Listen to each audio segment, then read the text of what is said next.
Hello guys, welcome back to science investigate. मैं हूं अब्दुल हक और आज हम बात करने वाले हैं electric field due to a loop at on its axis. यानी कि इलेक्ट्रिक फील्ड हम एक लूप की वजह से, सर्कुलर लूप की वजह से निकालने वाले हैं उसकी एक्सिस पर। इसको कुछ इस तरीके से समझते हैं। सपोज़ ये एक सर्कुलर लूप है, तो इसकी जो एक्सिस पॉइंट हुआ, जैसे कि ये जो इसका एक्सिस हुआ, ये मेरा पेन या जहाँ मेरा थंब है, इस पॉइंट पर या किसी भी इस पॉइंट पर हम इसको इस पॉइंट पर थंब या एक्सिस से इस पॉइंट जहाँ मेरा थंब है, मैं आपको डिनोट कर रहा हूँ, यहाँ पर इलेक्ट्रिक फील्ड इस पूरे लूप की वजह से जो चार्ज है यूनिफॉर्मली हम निकालने वाले हैं। तो इसको मैं पेपर पे बनाता हूँ। आइए देखिए आप, मैं एक बनाने की कोशिश करता हूँ यहाँ पर लूप। सपोज़ कि ये हमारा लूप है जिसको मैंने कुछ इस तरीके से पेपर में यूँ शो करने की कोशिश करी है, उसको इस वे में बनाया। ठीक है, ये इसको हमने +2 चार्ज दे दिया। ठीक है, तो ये यूनिफॉर्मली स्प्रेड हो जाएगा, तो सब साइड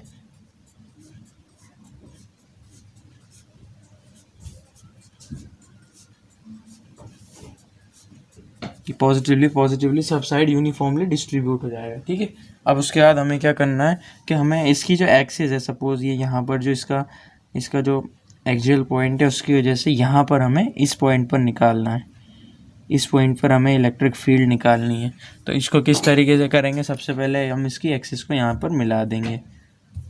तो ये कुछ इस तरीके से होने वाला है। इसको मैंने और आगे तक ले लिया। ठीक है, ये हो गया इसका सेंटर। अब इसके बाद हमें इसको कैलकुलेट करना है, जैसे कि ये इलेक्ट्रिक फील्ड बाहर की साइड निकालेगा, इस पॉइंट पर निकालना है हमें। इसको हमने P दे दिया। ठीक है, तो इसकी वजह से भी इलेक्ट्रिक फील्ड इस पॉइंट पर इधर जाएगी, इधर जाएगी, इधर जाएगी। इस तरीके से हमें इस पॉइंट पर निकालना है। तो सारी जो इलेक्ट्रिक फील्ड है इधर इस साइड, क्या कहते हैं, सपोज कर रखी है हमने कि इधर की साइड जा रही है। ठीक है, तो अब उसको कैसे निकालने हैं, पूरे रिंग का निकालने के लिए तो हमें डिफ़िकल्टीज आती हैं, तो इसलिए हम एक छोटा सा एलिमेंट ले लेंगे। यहाँ पर हमने एक एलिमेंट ले लिया DL। ये इतना सा जो है ना, ये लूप है जो, उसका इतना सा पार्ट ले लिया। A पॉइंट यहाँ पर हमने दे दिया और उसको हमने ले लिया DL। ठीक है, और यहाँ पर भी हमने सेम इसको ले लिया DL। यहाँ पर दो हमारे एलिमेंट हो गए। यहाँ पर मैंने इसको नेम दे दिया B पॉइंट। ठीक है, अब एक चीज़ हम बता दें कि इसकी जो रेडियस है ना हमारे लूप की, उसकी जो रेडियस है उस लूप की, उसको हमने लिख दिया R, हमने लेट कर लिया। अब यहाँ पर ये O पॉइंट है हमारा, हमने मान लिया। ठीक है, तो O से जो P की जो डिस्टेंस है ना, उसको हमने लेट कर लिया यहाँ पर, वो है X। ठीक है, O से P की जो डिस्टेंस है इनसे X है। अब हमें क्या निकालना है, DL की वजह से P पर कितना इलेक्ट्रिक फील्ड हुआ और इधर वाले DL की वजह से कितना इलेक्ट्रिक फील्ड हुआ। इन दो को निकालेंगे और उसके बाद इसको इंटीग्रेट करके पूरे कॉइल का हम निकालने वाले हैं। ठीक है, मैं दिखाता हूँ आपको ये किस तरीके से होने वाला है। तो सपोज़ कीजिए जो DL का जो इलेक्ट्रिक फील्ड है ना, वो इस पॉइंट पर कुछ इस तरीके से होने वाला है, इस डायरेक्शन में होने वाला है। ठीक है, मैंने इसको यहाँ पर ड्रॉ कर दिया इस डायरेक्शन में। अब सिमिलर DL का जो होने वाला है वो भी होने वाला है इस डायरेक्शन में। इसको मैंने नेम दे दिया DE1, क्योंकि छोटा सा एलिमेंट लिया तो छोटा सा इलेक्ट्रिक फील्ड का पार्ट होगा। इसको मैंने नेम दे दिया E2। ठीक है, अब क्या करना है, मैं पेंसिल शार्प कर लेता हूँ। अगर हम देखें, इधर हमने इस साइड और इस साइड DL ले रखा है। अगर मैं एक DL इधर एक DL इधर लेता तो कुछ इसका जो P पॉइंट पर जो इलेक्ट्रिक फील्ड होता वो कुछ इधर होता, इधर होता, या इधर होता, इधर होता, इधर होता। मतलब सब हर एक DL का जो पेयर है उसका इलेक्ट्रिक फील्ड अलग अलग डायरेक्शन में होता। तो उन सबको एक बनाने के लिए हम यहाँ पर एक कंपोनेंट ले लेंगे। कंपोनेंट किस तरीके से ले लेंगे, पहले एक चीज़ मैं आपको बता दूँ, ये यहाँ से यहाँ पर एक ये थीटा एंगल बन रहा है। यहाँ पर थीटा एंगल पर हम P निकालने वाले हैं। यहाँ थीटा एंगल बन रहा है, तो यहाँ पर भी थीटा ही एंगल बनेगा, यहाँ भी थीटा एंगल बनेगा। ठीक है, ये थीटा एंगल हो गया हमारा। अब हम क्या करते हैं, इनके कंपोनेंट ले लेते हैं। तो थीटा की साइड वाला क्या होता है, DE1 cos थीटा, वो कुछ इस डायरेक्शन में होगा, DE1 cos थीटा। ठीक है, अब इसका भी अगर मैं DE2 का कंपोनेंट लूँ तो वो भी इस डायरेक्शन में होगा, DE2 cos थीटा। ठीक है, ये इस डायरेक्शन में हो गया। अब अगर हम इसका साइन कंपोनेंट देखें, ये इधर तो हो गया, ये ऐसे था, इधर तो हो गया ये cos कंपोनेंट, तो इधर होगा 90 डिग्री पर साइन कंपोनेंट। तो यहाँ पर कितना होने वाला है, यहाँ पर होने वाला है DE1 साइन थीटा, ठीक है, वेक्टर साइन लगा दीजिए, कोई दिक्कत नहीं है। इधर हुआ D2 साइन थीटा, ठीक है, ये हो गया हमारे पास। अब हमें क्या करना है, अब हमें सिंपल सा कुछ नहीं करना, इसको जो हमने डिस्टेंस लेट कर ली, सपोज इसको हमने स्मॉल आर से सिर्फ डिनोट कर दिया, ठीक है, ये स्मॉल आर हो गया हमारा।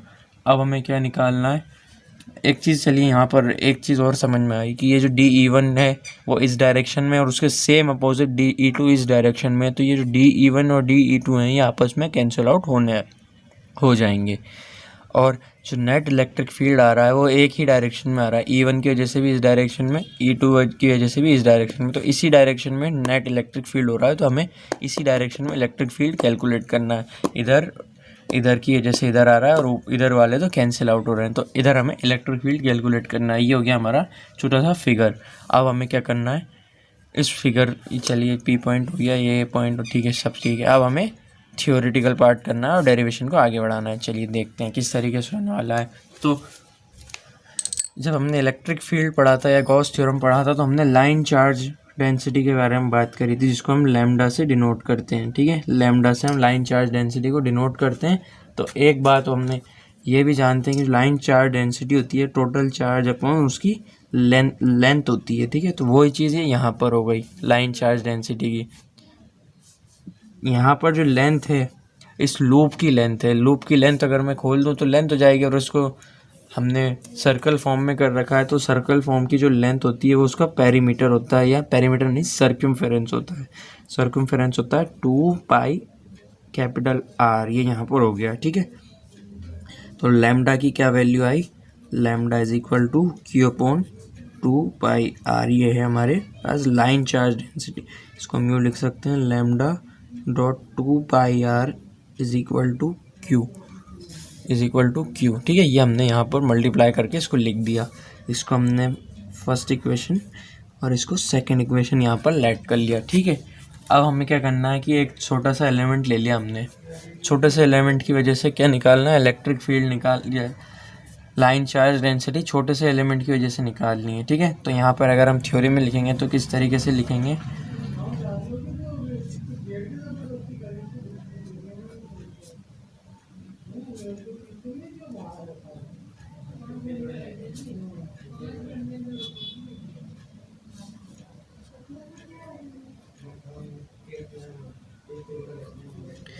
लैम्डा डॉट, जैसा कि हमने यहाँ लाइन से मल्टीप्लाई किया, क्यू चार्ज निकाला, अगर हम उसे डी क्यू की फॉर्म में लिखेंगे या सपोज करिए छोटे से DL एलिमेंट के लिए हम निकाल रहे हैं, तो डी क्यू को, ये जो लैम्डा तो इसकी लाइन चार्ज डेंसिटी है, छोटा सा चार्ज है तो छोटी सी डिस्टेंस से हम मल्टीप्लाई कर देंगे ये DL, ठीक है। इसको हमने थर्ड इक्वेशन लेट कर लिया, ठीक है। अब हमें क्या करना है, अब हमें कुछ नहीं करना, हमें सिर्फ इलेक्ट्रिक फील्ड निकालनी है। तो इलेक्ट्रिक फील्ड का फॉर्मूला हम जानते हैं KQ अपॉन R², कुछ इस तरीके से होता है, उसको देखते हैं, लिखते हैं।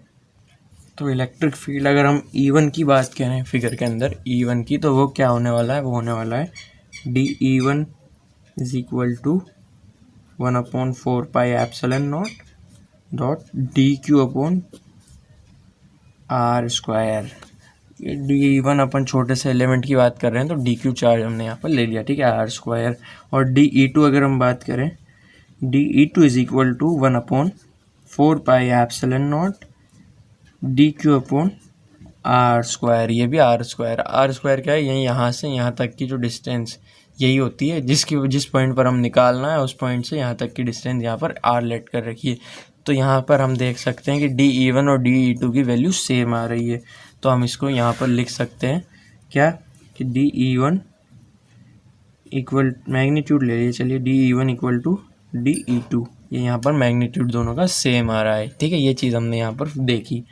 अब हमें क्या करना है कि हमें कुछ नहीं करना, इलेक्ट्रिक फील्ड निकालनी है इस कंपोनेंट पर, तो दोनों की वैल्यू सेम हमें पता पड़ गई। अब हमें इस डायरेक्शन में निकालनी है, तो देखिए एक छोटे से एलिमेंट है, छोटा सा एलिमेंट DL का इधर निकाला, DE1 cos थीटा आ गया, ठीक है, DE2 का निकाला डी कॉस थीटा इस डायरेक्शन में, डी मतलब बी पॉइंट पर निकाला, इस पॉइंट पर भी इसी डायरेक्शन में आएगा, इस पॉइंट पर भी उसका एक कंपोनेंट कॉस कंपोनेंट इधर ही आएगा, साइन कैंसिल, इधर इस पॉइंट का भी साइन कैंसिल हो जाएगा।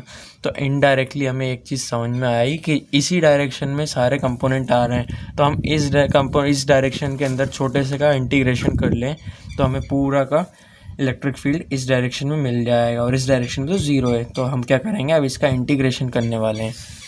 आइए देखिए इंटीग्रेशन किस तरीके से होगा इसका। तो सबसे डायरेक्ट लिख सकते हैं हम, electric field is equal to integration of D cos theta. ठीक है, हम यहाँ पर इंटीग्रेशन करने वाले हैं। नेक्स्ट पेज पे देखिए आप इसका इंटीग्रेशन कैसे होता है। E is equal to integration D cos theta, ये हमारे पास फॉर्मूला आया। ठीक है, अब हमने क्या करना है कि इसका जो हम फॉर्मूला जानते हैं डी ई का कितना होता है, ये हमने यहाँ पर क्या किया कि इसको हमने यहाँ पर डी ई लेट कर लिया। ठीक है, तो इसी का हम करने वाले हैं। अब ये डी ई जो है ना, यहाँ इन दोनों का मैग्नीट्यूड सेम है, उसे डी ई हमने लेट कर लिया। अब हम इसी को सॉल्व करने वाले हैं। तो ये कुछ इस तरीके से होने वाला है, ये देखते हैं। तो ये होगा 1/4 pi epsilon not integration dot D Q upon R square dot cos theta. ठीक है, ये हमारे पास हो गया।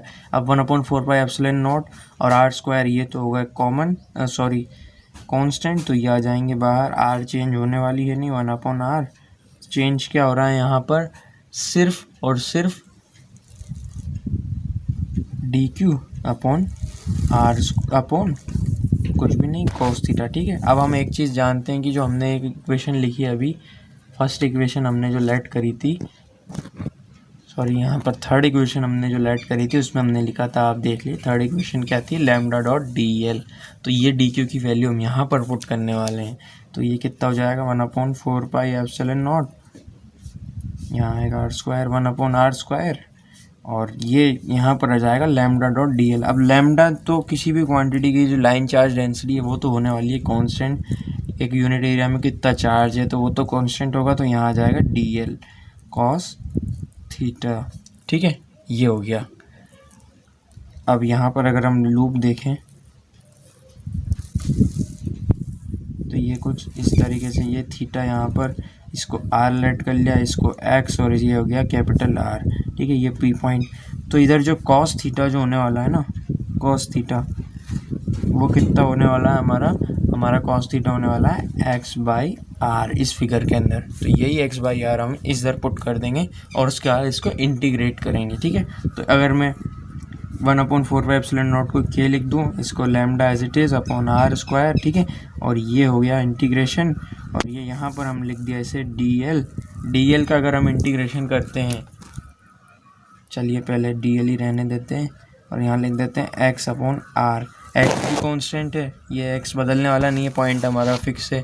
आर भी कांस्टेंट है, ये भी बदलने वाला नहीं है, तो इसको लिख देते हैं के lambda X upon R cube dot D L. ये हो गया इंटीग्रेशन हमारा इस तरीके से यहाँ पर। अब ये जो डी एल है ना, डी एल अगर हम इसका इंटीग्रेशन करेंगे तो ये पूरा हमारे पास लूप का सर्कमफेरेंस बनेगा। तो इसको हम लिख सकते हैं X upon R cube dot, इसको लिख सकते हैं 2 पाई कैपिटल आर। ठीक है, ये चीज़ हम यहाँ पर लिख सकते हैं। अब हमने आर की जो वैल्यू है ना, अगर इसमें देखी जाए तो ये पाइथागोरस थ्योरम लगाएंगे तो इस आर की जो वैल्यू आएगी वो आएगी R square plus X square. Hypotenuse का स्क्वायर इज इक्वल टू होता है perpendicular square plus base square. जो आर की जो वैल्यू आएगी ना वो यही आने वाली है। अब ये जो आर की वैल्यू आई हम इसको यहाँ पुट कर देंगे, के as it is dot lambda X upon, यहाँ पर कितना आने वाला है, यहाँ पर आने वाला है हमारे पास रूट के अंदर R square plus X square. ठीक है, ये हमारा आ गया रूट के अंदर, और इसका है हमारे पास होल क्यूब। ठीक है, ये चीज़ हो गई, और यहाँ पर है 2 पाई, यहाँ इंटीग्रेशन नहीं आएगा, 2 पाई आर। ठीक है, ये हो गया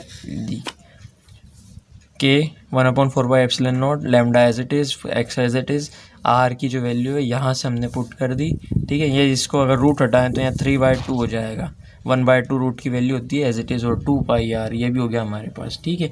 अब हम जानते हैं कि लैम्डा डॉट 2πr, हमने जो सेकंड इक्वेशन लिखी थी लैम्डा डॉट 2πr वो कितना होता है हमारे पास q। तो ये वाली इक्वेशन हम अगर यहाँ पुट करें तो हमारे पास क्या आ जाएगा 1/4π, अगर मैं इसको सेपरेट कर दूँ और लैम्डा इंटू 2πr, तो ये हो गया q डॉट x अपॉन, अगर इसको अगर हम खोलें तो ये हो जाएगा r² प्लस x², इसकी पावर 3/2। ये हमारे पास आ गया फॉर्मूला। और यही होता है इलेक्ट्रिक फील्ड का एक पी पॉइंट पर या एक्सियल पॉइंट पर कितना होता है इलेक्ट्रिक फील्ड, उसका फॉर्मूला। अगर मैं इस पॉइंट को सपोज ये पॉइंट पास आके बिल्कुल यहीं पर ही आ जाता है, ये कह लीजिए सेंटर पर ही आ जाता है लूप के, तो हम क्या कह सकते हैं कि ये जो x है ये बिल्कुल ज़ीरो हो गया। यहाँ पर हम x की वैल्यू ज़ीरो कर देंगे तो इसका जो फॉर्मूला आएगा वो आएगा, अगर हम सेंटर की बात करें तो इसका जो फॉर्मूला आएगा वो आएगा 1/4π epsilon not q।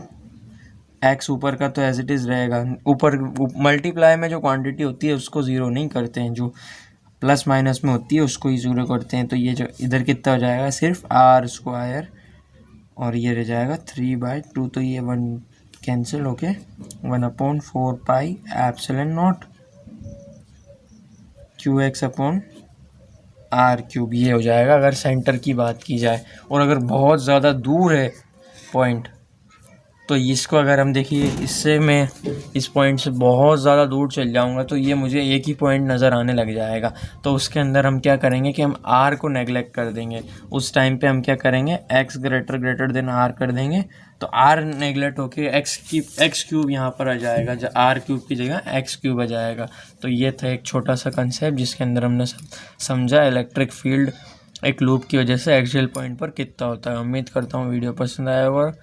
Like share subscribe करना ना भूलें, और जिन लोगों को स्टडी मटेरियल चाहिए, इस टाइप के क्वेश्चंस चाहिए, शीट चाहिए, वो हमारे टेलीग्राम चैनल पर भी जा सकते हैं। डिस्क्रिप्शन में आपको लिंक मिल जाएगा। Thank you very much.